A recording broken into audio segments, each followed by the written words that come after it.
Es, protams, priecātos, ja būtu klātienē pašā baznīcā, ka varētu apskatīt to altāri un arī jūs redzēt un satikties, bet nu, šādā formā arī, protams, ir savi plusi.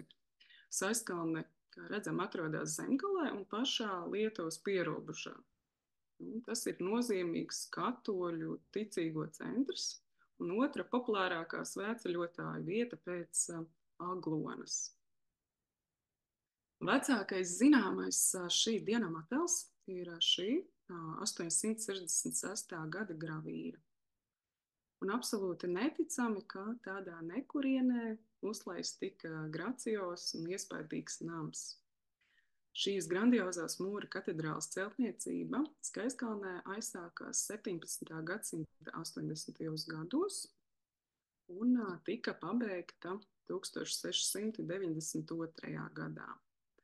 Tajā laikā baznīca bija lielākais un greznākais katoļu dienams visā tā laika Latvijas teritorijā.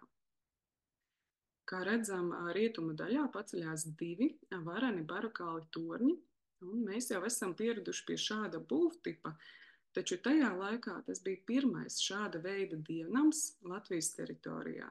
Pirms tam sastopam tikai viena torņa baznīcas. Skaistkalna kļuva par savu veidu paraugu virknē vēlāk celto Latgales katoļu baznīcu. Un pirmās līdzīgās pēc būvtipa divtorņu baznīcas parādījās tikai 18. gadsimta vidū. Ja, redzam jezuītu baznīcu Daugavpilī, Piedrujas, Pasienes un vēlāk arī Aglonas baznīcas. Kā jau minēju, Skaistkalnas dienam celtniecība noslēdzās 692. gadā, un šis gadskaitlis redzams arī virs ieejas galvenajām durvīm. Šo dienamu cēla jezuītu mūki. Un centrālajā medaljonā varam izlasīt jezuītu dzīves devīzi ad majorem Dei gloriam, kas nozīmē visu lielākam Dieva godam, kam arī veltīts šis skaistais dienums. Tagad es pārlikšu tādam ļoti lielam vēstures posmam, bet iezīmēšu tādus lielos notikumus, kas ir notikuši šo 330 gadu laikā, kur dienams pārcietis gan Ziemeļu karu, gan Lielo mēri, un arī jezuītu misijas izbēgšanos Skaistkalnē. Tad pievienošanos Viņas bīskapijai, nesaskaņām ar vietējo mužniecību daudzu gadu garumā. Tad ir arī Pirmā pasaules kara notikumi. Un pēc Pirmā pasaules kara Skaistkalnē 20 gadus saimniekoja kapucīņu ordenis. Šeit ievietoju attēlus, kurā redzamas postošās sekas Skaistkalnes baznīcā pēc Otrā pasaules kara. Un, kā mēs redzam, bojā gājuši abi torņi, jumts ir vienkārši katastrofālā stāvoklī, fasādē šāviņi satriekta, logi izbiruši un vienkārši traģisks skats. Un, kad es skatos šīm bildēm, man liekas apbrīnojami, ka šīs iekārtas ir saglabājušās un viņas tur ir. Un cilvēki sāka pamazām dienam atjaunot, un 20. gadsimta beigās sāk saimniekot palmīniešu ordenis. Skaistkalnes baznīca pēc atjaunošanas darbiem ieguva šādu fasādes siluetu, pie kā jau bijām pieraduši, bet taču pavisam nesen noteikti esat redzējuši un dzirdējuši, ka prāvesta Andreja Mediņa vadībā dienams atguva šos abus sākotnējos barokālos torņus. Ja, dienams mums ir tagad ārkārtīgi skaists, un jau no tālienes paveras šie torņi un tiecās pretīm debesīm. Un tagad gan mēs varam doties iekšā un apskatīt iekštelpu, interjeru, kur mums paveras kas ļoti skaists. Arī baznīcas iekštelpas ir Latvijai unikāls itāliskā baroka piemērs, kurā, neskaitot pašas kogriezumu iekārtas, ir arī sulīgas arhitektoniskas formas, velves, masīvie pīlāri, pilastri, bagātīgi profilētas karnīzes, reliefs stuka apdare, un kopumā šī monumentalitāte, plašums un arī gaisma.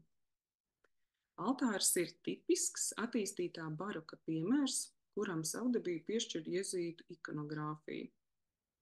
Altārs sastāv no menses, kas ir daļēji iemūrēti, un ļoti liela retabla, kas ir divstāvīgs. Tas galvenokārt veidots kā arhitektoniska kolonnu un antablamentu būve, ko rotā daudzi ornamentāli kogriezumi, kā arī figūras. Piemēram, sānos mēs redzam Svētā Ignācija Lojola un Svētā Ksavērija figūras, kas ir jezuītu ordeņa dibinātāji. Centrālajā daļā medaljonā atrodas kronēta diamāte ar valdnieces zīzli un Kristus bērnu klēpī. Augšējā daļā retabli noslēdz Kristus pasaules valdnieka figūra, bet malās ir sēdoši eņģelīši. Tā, altāra augstums ar vainagojušo pašu Kristus figūru, tad varat minēt, cik varētu būt augsts šis altārs. Vajadzētu likt čatiņā tagad un likt likmes, varbūt kāds jau zina. Bet kopā ar šo figūru tas ir 14 metrus augsts un tādējādi iegūstot titulu lielākais altārs Latvijā.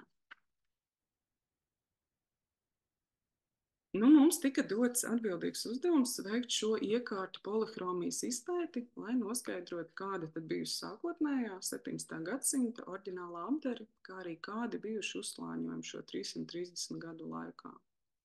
Pirmie izpētes darbi sākās ar kanceli, un šeit jūs redzat arī ļoti greznu iekārtu.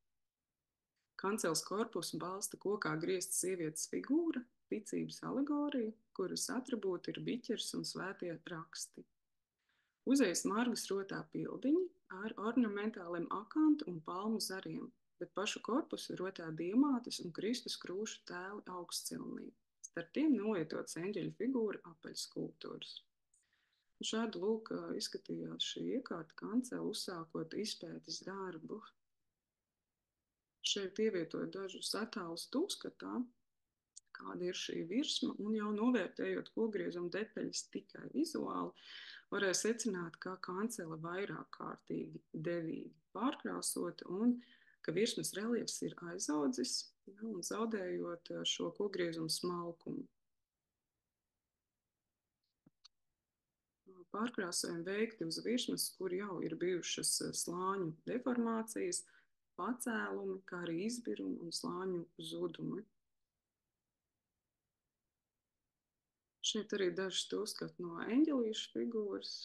Varam redzēt, cik diezgan bēdīgā stāvoklī tā virsma ir. Tad bija jāķerās pie pašas izpētes.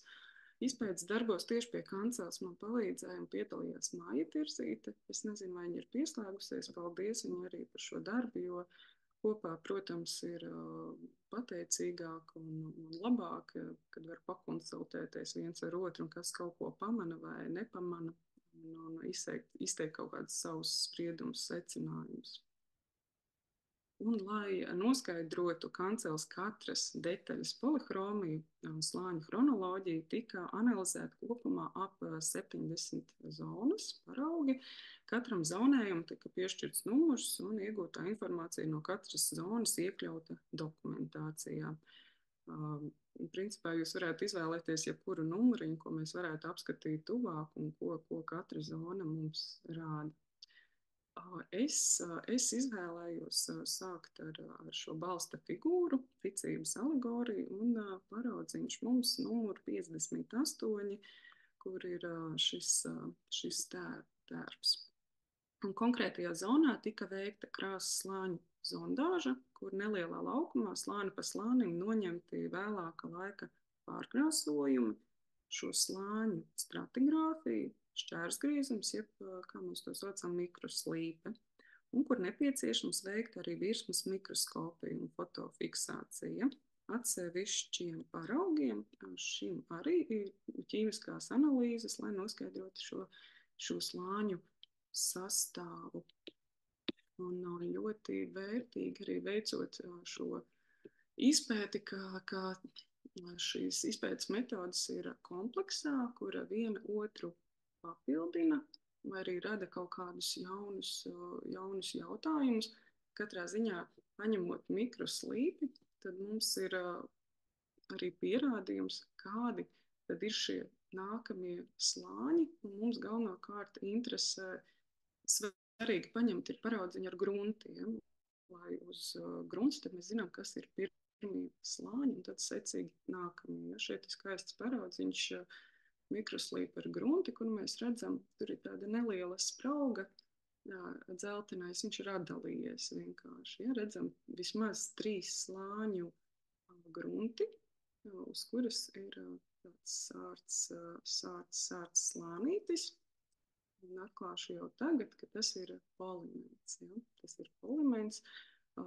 Mikroslīpē zeltu ir ļoti, ļoti grūti saskatīt, redzēt, jo viņš ir ārkārtīgi plāns. Nu, ja noveicās iespīdās kādā rakursā.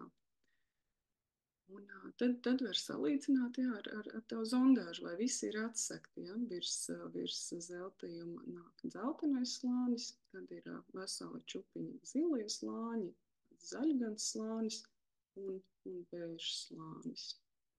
Visi šie slāņi ir uzskaitīti katrā paraugā un noteikts krāsu kods pēc NCS sistēmas. Un tad arī Indras sniegtie rezultāti. Mums izrādās dzeltenīgs grunts slānis, ļoti klasiski, krītu saturošs un olbaltumvielu saistīla želantīna tipa līme. Un tātad šajā nākamajā slānī ir ķieģeļa sarkanais slānis, satur dzels 3 jonu saturošu sarkano pigmentu, kas varētu būt arī tad šie māli, polimenti, ko veido olbaltumvielu saistviela, un iespējams ir vasks klāt, ja, kas liecina par polimenta klātbūtni. Tātad viss šis skaistais tērps ir bijis apzeltīts. Un šeit skaists arī paraudziņš Indras fotogrāfija, kur ir no otras puses apgrieztā veidā nofotografēts paraugs.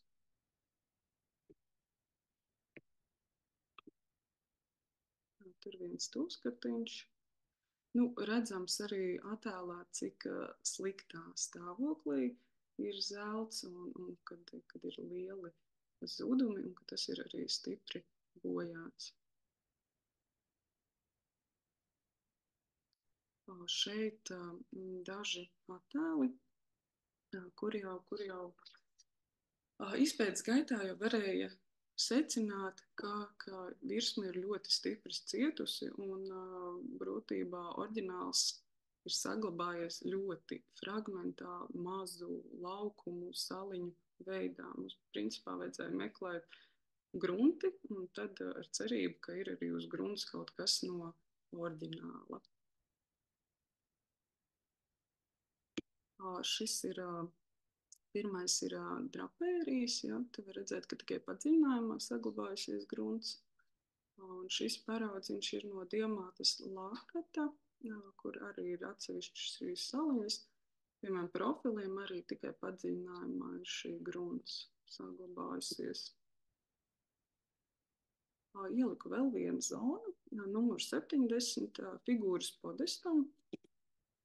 Un šeit veikts ir tieši tas pats, zondāžas, stratigrāfija, uzskaitījums un arī ķīmiskās analīzes. Jāsaka, ka ar šo podestu man tur bija daudz jautājumu, un es ilgi nevarēju saprast, kādam viņam ir jāizskatās, bet to jūs redzēsiet vēlāk, kā tas viss attīstījies.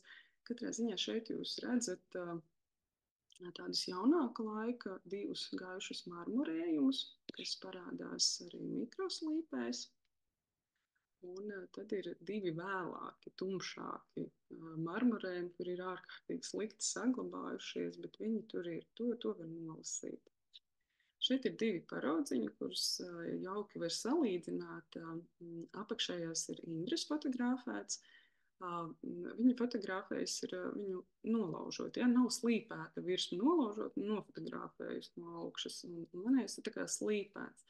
Bet tas mīnus manam paraugam, ka nav grunta. Un būtībā šis paraugs nedara kā pierādījums, ka tas mazais pelēkais slānītis, ko mēs redzam apakšā, ka tas ir pirmais kāds krāsojums, jo tikpat labi tas varētu būt kādas gruntas paliekas. Savukārt Indras paraugā ļoti labi var redzēt, ka virs grunts ir šis plānais slānītis, un tad tikai nāk šie tumšie, lazējošie slāņi un arī divi marmori. Piemēram, šeit man izskatās kā viens slānis, divi gaiši, bet šajā paraugā, kaut gan ņemts varbūt 2 centimetrus blakus, ja, tur var redzēt jau kādi dzīsliņi, kas atdala, ja, kādi dzīsliņi, kas atdala to otro marmorē.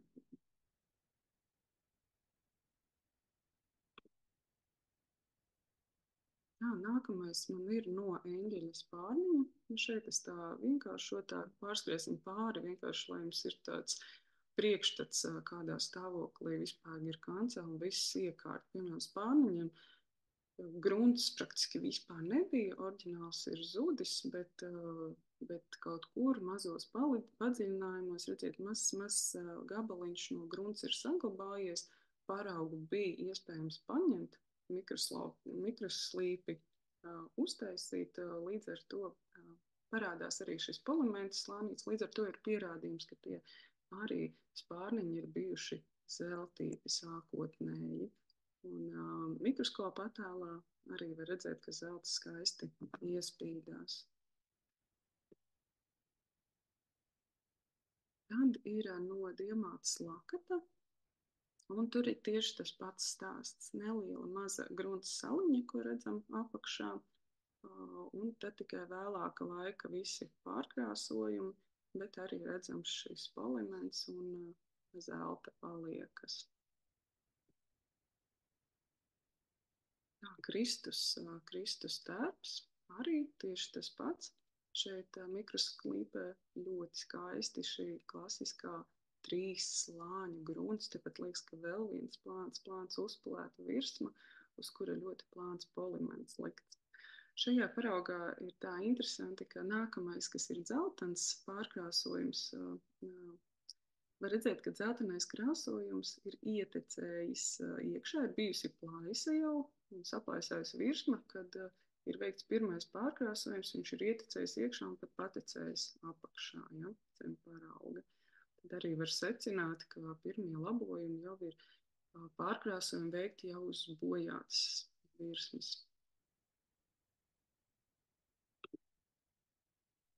Nākamie paraudziņi man ir no miesas, kāda ir bijusi miesa, kādos toņos, un viens paraugs ir no ticības alegorijas šais apakšējais balsta figūras, un otru no Marijas sejas. Un šeit ļoti labi var salīdzināt, ka virs grunts abos paraugos pirmais slānīts ir ļoti gaišs slānis. Mikroskopā viņš izskatās kā balts, bet dzīvē, dabīgajā apgaismojumā viņš ir ļoti gaiši pelēks, pelēcīgs gleznojums ar ļoti plāniem lazējumiem. Un tālākie pārkrāsojumi sakrīt abiem paraugiem 1, 2, 3. Un te arī šeit ir ielūzis tas paraugs, tāpēc varbūt mazliet nojūt, bet arī šie 1, 2, 3 un tumša brūnais atkal pārkrāsojums.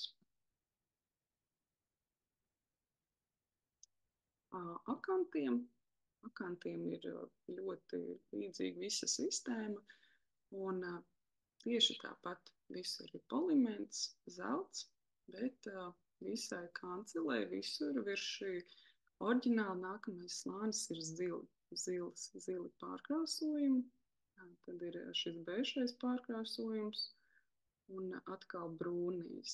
Brūnais arī ir tā kā smuki veidots, viņš ir tādu pāreju tieši lapām, un gali arī bijuši zelta imitācijas krāsām. Un pēc tā vēl 2 bronzas krāsojumi. Protams, neiztikt bez jaukiem pārsteigumiem, protams, gaidītiem pārsteigumiem, un šajās kanceles uzējas durtiņās atverot otrā pusē slīpajā gaismā. Varbūt jūs varat saskatīt, kas tur parādās. Ja, tā tad ļoti skaists, vīgs akants visu pildiņu aiziet un atsegumā tādā nelielā, var redzēt, ka viņš arī skaisti izgleznots ar visām ēniņām, pārējām un gaismām. Un tas nu gan ir ļoti labi saglabājies un oriģināls no 17. gadsimta beigām. Un viņš man vienkārši ļoti, ļoti atgādināja, ļoti tūs ir Vānas baznīcas sienu glaznojuma akantam. Tā kā ar nepacietību jāgaida, kad atsegs pilnībā un pilnībā varēs arī viņu restaurēt. Un tātad, analizējot šos datus, protams, rodas kādas kopsakarības un sistēmas, kad iespējams izšķirt kādus atsevišķus periodus un sniegšu tādu nelielu pārskrējienu pār periodiem. Šis ir, bet sākot no jaunākā mūsdienu, tad ejot dziļāk līdz oriģinālam. Tātad šis ir pats jaunākais, kas ir veikts 20. gadsimta pašā sākumā, pirmajā desmitgadē. Veikts vispārējais bēžs pārkrāsojums, bieza krāsa un bronzas imitācijas krāsojums. Tas purpurs sarkanais pildiņos, tas ir no iepriekšējā vēl perioda saglabājies, kas mums ir tas nākamais gaiši. Te jūs redzat arī interjerā. Gaiši pelēks marmurs, purpurs pildiņos un bronzējums. To mēs attiecinām ļoti labi var datēt pēc fotogrāfijām, ka tie varētu būt 70. gadi. Un te zondāžiņā un arī šajā krāsainajā attēlā var redzēt alegorijas tērpa šo krāsu, gaiši zaļo. Nu, tālāk ir jau pieminētais, es viņus nosaukus par tumšu brūno periodu. Un, kas ir tapis 20. gadsimta 40. gadu beigās, būtībā pēc šiem otrā pasaules kara tiem postījumiem, tie ir šie, pēc tam, kad veikti atjaunošanas darbi, tad ir veikti šāda veida pārkrāsojums, tumši brūns ar zelta imitācijas pārkrāsojumu. Zem tā, vienkārši man nebūs tālāk attēls, zem tā ir tāds bēžīgs pakrāsojums, ko varētu attiecināt uz kapucīņu laiku periodu un zilo periodu, kas arī visur parādās. Es izsaku minējumu, ka šis zilais periods visticamāk redzams šajā 20. gadsimta sākuma fotoattēlos, un šie ir senākie zināmie interjeru foto uzņēmumi. Un skaidrs, ka tur nav šis tumši brūnais, ka tas nav tas kapucīņš, un nav arī oriģinālais. Tad mums paliek tikai šis zilais. Ja? Un uz interjeru sienām, es parādīšu nākamo, varbūt. Uz interjeru sienām, griestiem ir redzams ornamentāls lentes tipa krāsojums, kā arī uz altāra telpas sānu sienām. Tas ir tur dziļumā, kur ir apsīdas daļa, kur iet uz sakristēju. Tās sienas ir 4 evaņģēlistu tēlu. Un zināms, ka sienu gleznojumi ir tapuši tāda prāvesta Lukšā laikā, kad viņš kalpoja līdz 919. gadam. Tas ir viņš. Un šeit ir vēl viens uzņēmums, kur redzams šie ornamentālie gleznojumi. Un visticamāk, ka, protams, tie ir radīti agrāk nekā uzņemts fotoattēls, ka tas varētu būt pat 18. gadsimta viducis. Ziņas interjera apdari nav izpēta, cik es piekļuvu, ka tur saglabājas praktiski nav nekas, lai varētu spriest, bet attēlā var saskatīt vēlēs zvaigznītes, un es izsaku, pieļauju, ka tas tiešām varētu būt arī zilā gamma un kaut kādā veidā arī sasaucās ar šo kanceles krāsojumu. Nu, tad jau mēs pietuvojamies pašam oriģinālam, vēl jūs viņu neredzat, bet tā tad ir zināms, ka šajā oriģinālā apdara slānī bagātīgi izmantots zeltījums un klāt vēl tādi niansēti pelēkie toņi. Nu, kad izpēta veikta un iegūtie dati apkopoti, zināms šie apdars periodi, zināms, kāds bijis oriģināls, pats pirmais apdars slānis, kā arī konstatēts fakts, ka oriģinālais apdars slānis stipri cietis un saglabājas fragmentāri, rodas jautājums. Pēc kādas programmas veikt atjaunošanas darbus un kā vajadzētu izskatīties šim unikālajam baroka laika iekārtām un vispār visam interjeram kopumā.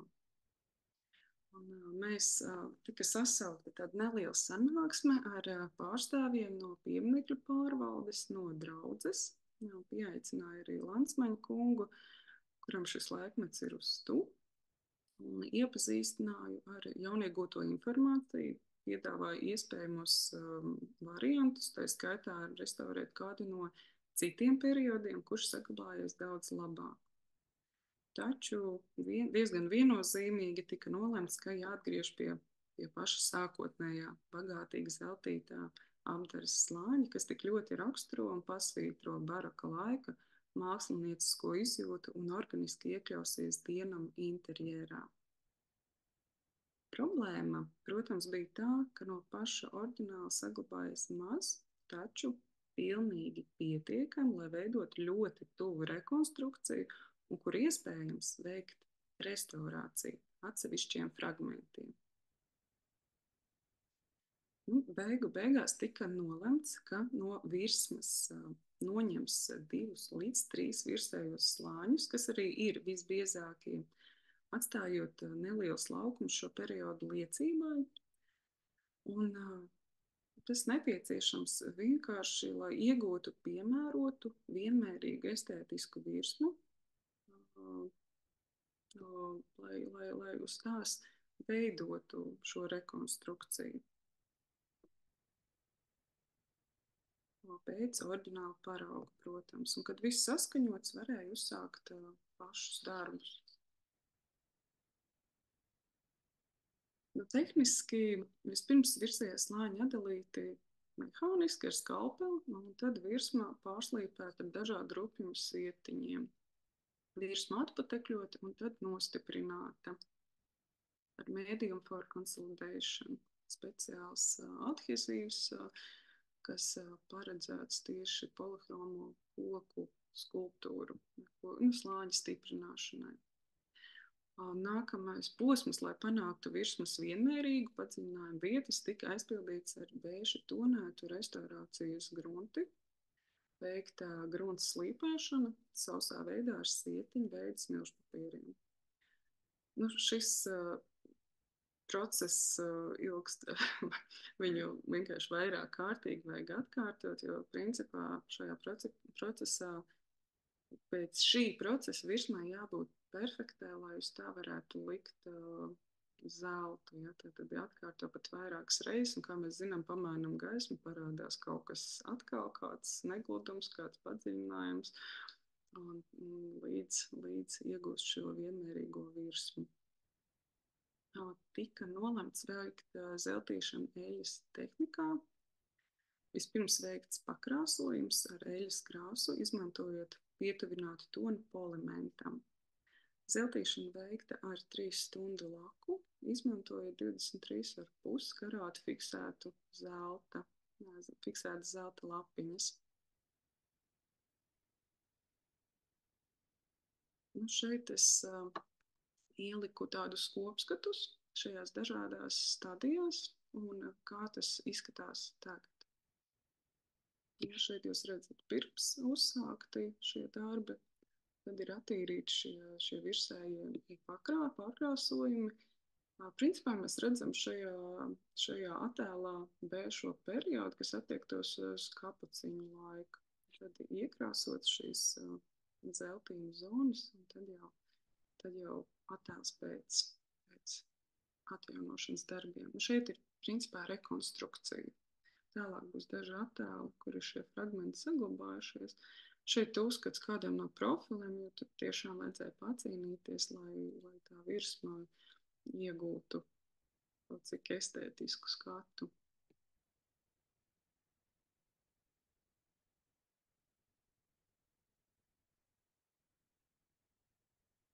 Nu, seja tu uzskatā, sejai principā netika noņemts, varbūt pats virsējais mazliet pieslīpēts, ja kaut kādi negludumi drīzāk likts virsū, lai izlīdzinātu, kur ir šie zudumi un padziļinājumi. Un tad, kad jāveic rekonstrukcija pēc šī atseguma un konkrētā oriģināla paraudziņa, lazējumi veikti uz virsmu šī slāņa, neatsedzot neko, tikai mazu paraudziņu. Šeit no profiliem, šeit vienkārši labi var salīdzināt, kur ir jau šī atjaunotā virsma un kur ir šī traki pārkrāsotā negluda virsma. Zelts tika arī vecināts padziļinājumos, ietumšināts, lai nav tik svaigs un spīdīgs.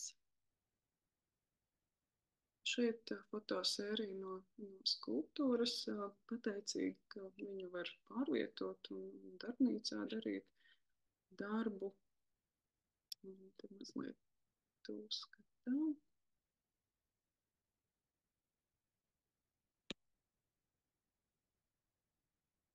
Bildes lādējums tūlītās pāršķirsies. Šeit tērpa atloks un es nezinu, vai jūs redzat rakursu, kur es pārvietoju. Es ceru, ka redzat. Otrajā attēlā es vienkārši apvelku zonu, kur ir redzams oriģināls, cik daudz, vai drīzāk cik maz tas bija saglabājies tieši atlūkā, bet es esmu ļoti priecīga, ka viņš tur ir un ka viņš tur bija arī šeit apakšā, kad varēja to pilnībā atsekt un atjaunot, atstājot arī zondāžiņu ar virsējiem slāņiem. Un tad pietonēt un blakus, kur zudumi veikt šo rekonstrukciju. Tā kā šeit šie fragmenti ir atsekti un restaurēti.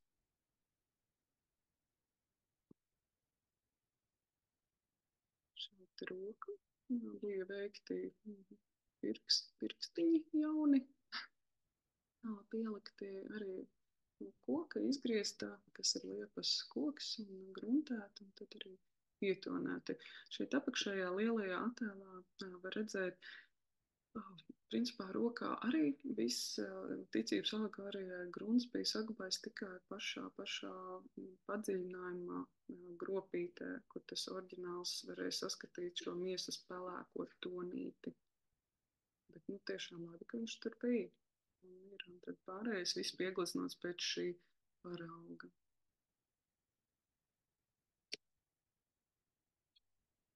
Šeit ir tērps alegorijas un izdevās arī atsekt tādus lielākus fragmentus no oriģinālā zelta. Un tas arī restaurēts un saglabāts un tad salaists kopā ar šo jauno zeltījumu.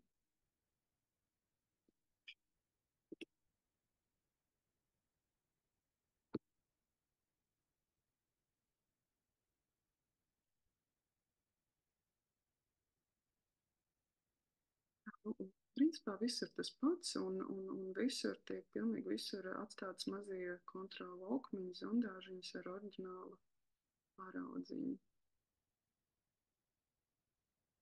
Šeit es to podestu bišķiņu cīnījos, jo es nevarēju saprast, kādam viņam jāizskatās, un žēl arī tos tā kā marmorējumus, viņus pārkrāsot, vai restaurēt, un saglabājies ļoti slikti, un vai tas ir vispārīgi oriģināls, un kas tas vispārīgi ir.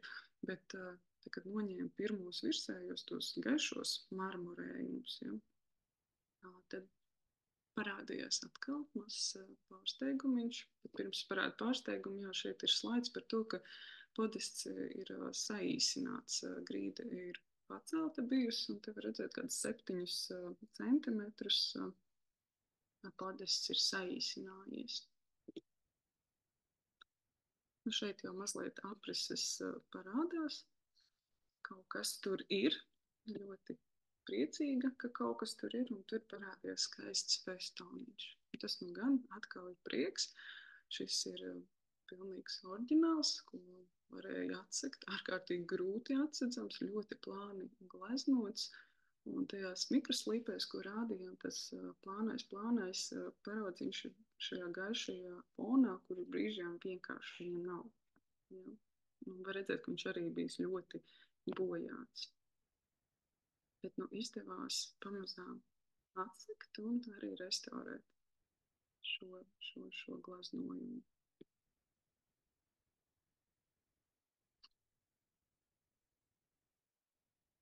Nu, tēlu arī ar mikroslīpīti.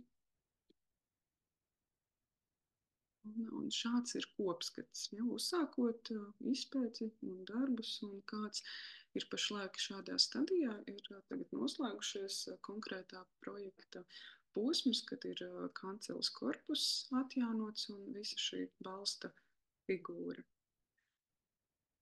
Tā. Tad ir altārs, bet tagad es par altāru jūs tik smalki neinformēšu, bet pastāstīšu to interesanto, ko mēs atklājām. Un, protams, bija jāveic izpēta arī altārim. Tādi tad atklājumi. Izpētes darbos piedalījās Zineita Grīnfelda un Ieva Soprāne arī mēs kopā. Un, mēs bijām ļoti priecīgas, ka mums bija šādas stāležas, mums nodrošināja, un mēs tikām pilnīgi visur klāt. Un, vispirms jau altāra arī uzmērīšana notika. Un, lai noskaidrotu katras altāra daļas apdari, veicām aptuveni vairāk mazliet kā 140 šīs zondāžas un izpēti katrai zoniņai, kur arī ir šī stratigrāfija, ko minēju, un zondāžas. Tas ir vienkārši screenshotiņš no izpētes tā materiāla, ja par katru zonu tad ir šī informācija ievietota. Tas ir no profiliem zondāžiņas, bet profilos praktiski viss bija zudis. Tur vairāk vajadzēja meklēt, kur ir kāds grunts gabaliņš palicis ar cerību atrast šo oriģinālo krāsojumu, bet tas mums arī izdevās. Nu, un tas interesantais, kas parādījās altārim, ir kolonnas. Un zināms, ka tur ir vairāki marmorējumi, protams, vairāk arī šie posmi, bet tātad pats pirmais oriģinālais ir bijis sarkans, tāds koši sarkans, analīzēs uzrādās cinobras un ar tādu melnu zaļu tādu dzīslojumu, ja, tāds efektīgas kolonnas. Nu, un te var redzēt šī oriģinālā perioda tādu rekonstrukciju. Protams, darba gaitā tur var kādas mazas niansītes būt un izskatīties, bet tas ir tiešām tādām mazām detaļām lielumā. Viņš ir tāds gaišs un ar sarkanām košām kolonnām arī bijis ļoti grezns.